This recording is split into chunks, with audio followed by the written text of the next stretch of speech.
Hey guys, so today I want to talk about one of the mistakes that happened to me at Sony Music, and it was 2019, and at the time I joined after doing my own startup, so I had this kind of mindset of a entrepreneur and a far-fetched individual contributor mindset, which of course probably didn't bode well, with the corporate setting. And I want to share those lessons with you today.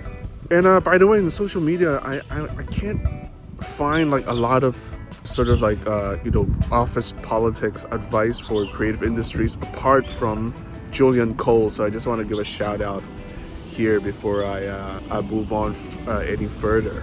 So the mistake that I made at Sony Music, I think, is twofold.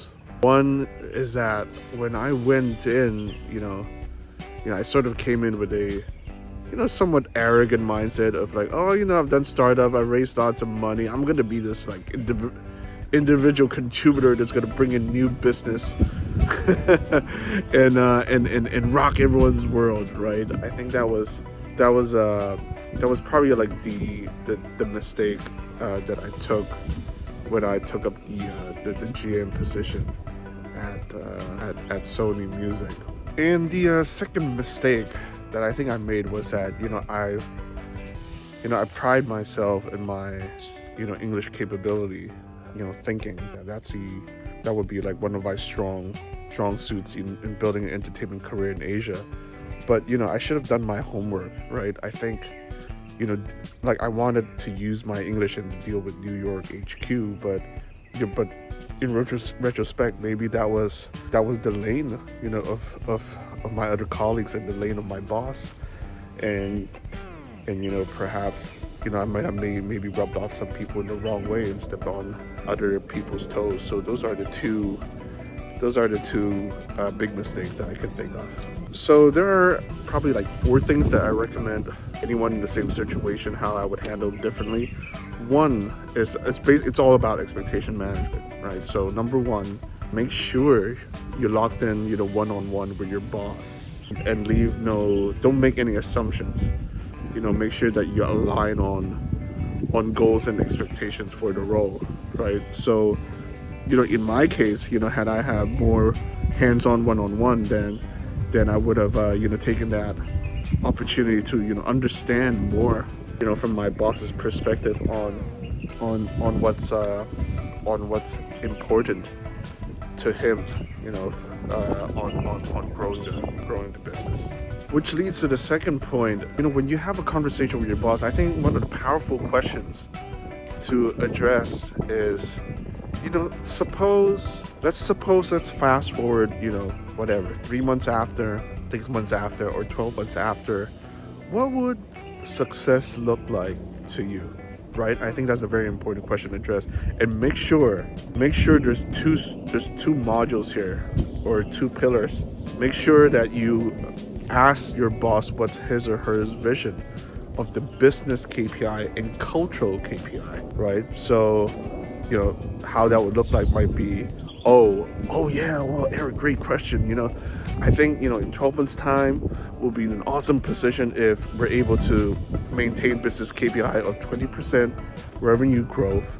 And then the cultural KPI could be something along the lines of, and then in cultural KPI I want to foster a culture of people not making excuses and more entrepreneurial, instead of always doing things the old way, or something like that. Make sure that you ask for a business KPI and a cultural KPI as part of that clarification on your expectations with your boss.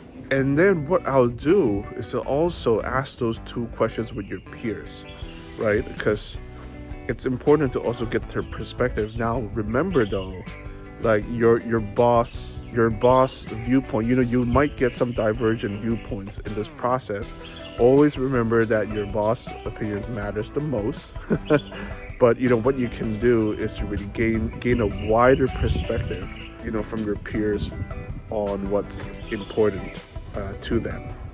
And because at the end of the day, you always want to be inclusive of all of your other peers on all your future projects. Last but not least, I would have, if I could go back in time, I would have invested on executive coach.